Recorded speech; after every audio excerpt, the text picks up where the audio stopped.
Everybody, welcome to the Orion Way. This is our official YouTube channel.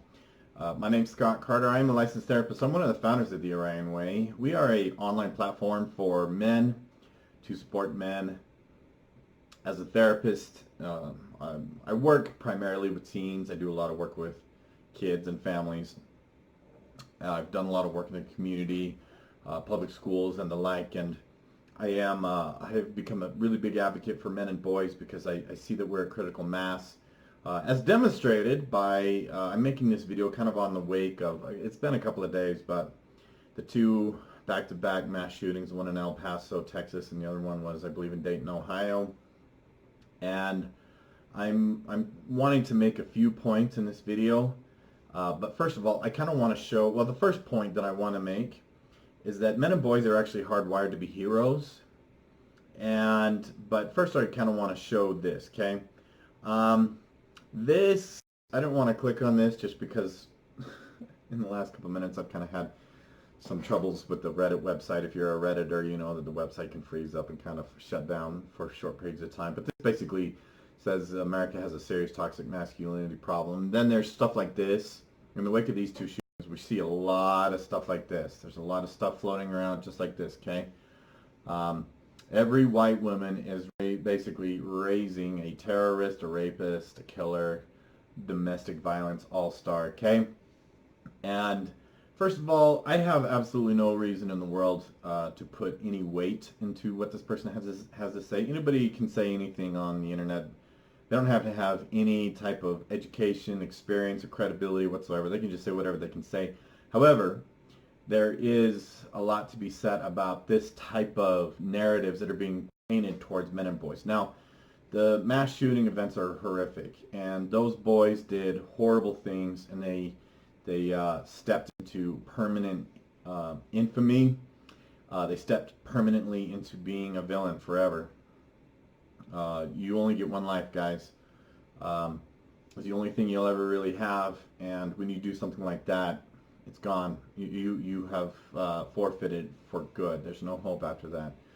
Okay, but there's lots and lots of narratives consistent with this one, having to do like this one. We need to put men on terrorist lists, stuff like that. Okay, and it's all over the internet. Now, I'm going to make the argument, like I said, that every time that you have a tragedy, you're going to have heroes, okay? And for example, this isn't front and center, but this gentleman, his name is Glendon Oakley Jr., okay? Is this dude on the left, okay? And he, give me 1 second. Sorry if my software is glitchy recording this, but meet the hero soldier who saved children's lives during the El Paso Walmart shooting. And this is him right here, Glendon Oakley Jr., okay? And this guy's a hero, okay? He jumped into action during the shooting, and he was saving lives, okay? And every time there's a tragedy, it's not hard to find stories like this, even though they're not front and center. The front and center story is how some male did something horrific. Okay, here's another one. This one is awesome. I love this one. This 11-year-old boy, he's a 6th grader. He started the El Paso Challenge, okay? And because 22 people were killed and 24 others were injured, he started a movement on Facebook, and he is challenging every single person in El Paso to do 22 good deeds for the 22 people that were killed in that tragedy, okay? So here we have just two. I didn't look that hard, by the way. These just popped right up. I guarantee you, if you start digging, you're going to find a lot more stories of boys being heroes. And every time that there is a story, a tragedy, you always find boys being heroes. For example, we highlighted a story on our podcast about when a passenger train wrecked, and there was a hero jumping in to save lives. Every time there's a tragedy, there's always stories about heroes, I guarantee it. So what we see is that in the face of tragedy, there are broad strokes being painted about all of us males based on the actions of one or two people while overlooking the heroics of one or two people. Okay? And I'm going to make the argument here too, because again, I've worked with boys. I've worked in treatment centers. I've worked with boys who were gangbangers. They were gang affiliated, juvenile sex offenders, mentally ill, kids who had drug legal problems, etc., etc., etc., etc. And I've worked with these boys, and I promise you this: boys will always live up to how you treat them. I learned very quickly that if you treat them like punks, criminals, and delinquents, they're gonna act that way. But if you treat them like they're good, like they're respectable, and like they're good kids, if you treat them like heroes, they're gonna act like heroes. Now, I'm gonna use the Stanford Prison experiment here to kind of further my point. Now, as a treatment center staff, I was sort of in a position where I had authority and power over these kids, and I certainly could have used it if I wanted to, and I just never felt like that was a good thing to do. But the Stanford Prison experiment, if you're not familiar, is a social experiment that was done by Dr. Philip Zimbardo. Right here you can see in the 70s, 1971, it says right here, okay? And there's all kinds of videos about this online. This is one of those social experiments that has endured the ages. The lessons continue to just have a profound ripple effect in a lot of our narratives when it comes to psychology. Basically in this, there was a group of students. Some of them were arbitrarily assigned to be guards, and some of them were arbitrarily assigned to be prisoners. And without any instruction or without any directions or any directives, the guards just fell into the role of being guards, and the prisoners fell into the role of being prisoners. Again, they just lived up to what they believed that they were. And again, with these narratives, and again, I don't particularly care. I don't believe that this person probably has any leg to stand on in terms of credibility. However, if we treat our boys like they're murderers, they're going to act like murderers.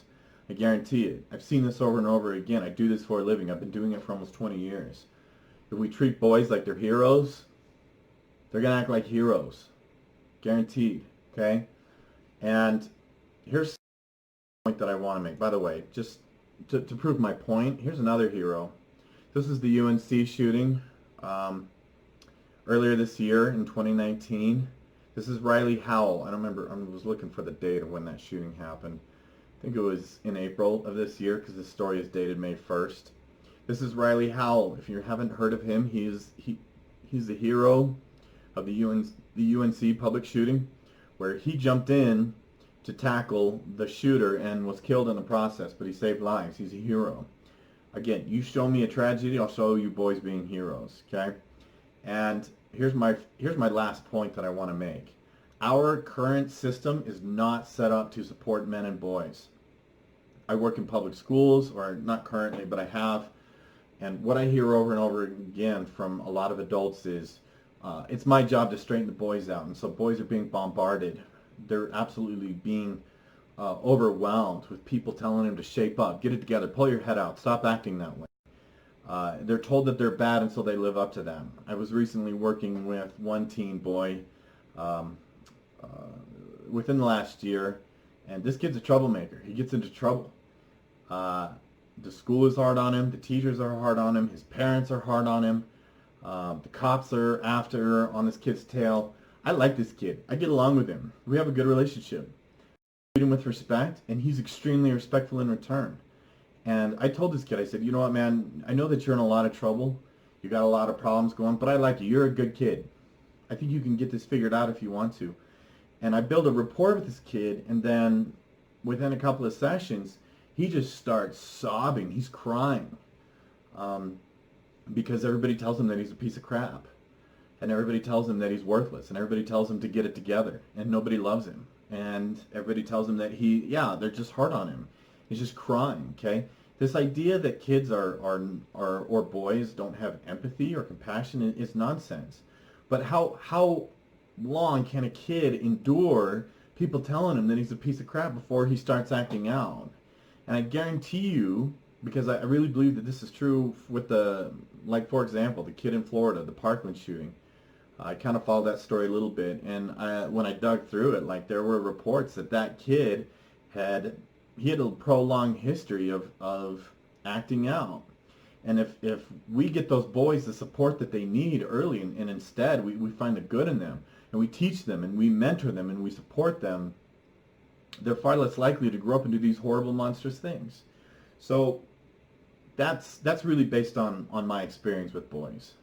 Because, again, I've done a lot of work with boys, and boys that everyone else had just discarded and cast aside, and just, this kid's a piece of crap, you know. And we need to be more supportive of our boys. So, do me a favor. Share these stories. I'll post the links below. Find other ones. Start digging through the news stories. Start digging through the web, and find the stories of the heroes, and start sharing those. Why do we paint these large strokes based on the actions of one or two guys doing horrible things and completely ignore the heroes? Okay, boys are heroes. Boys will be boys. That's part of our thing of the Orion way. So I'll put the links below. Make sure you share them on your social media. And thanks for watching. Go check out our website. We'll have all the links and all that below. Check out our podcast as well, the Orion Way of Life. And thanks for watching. We'll see you next time.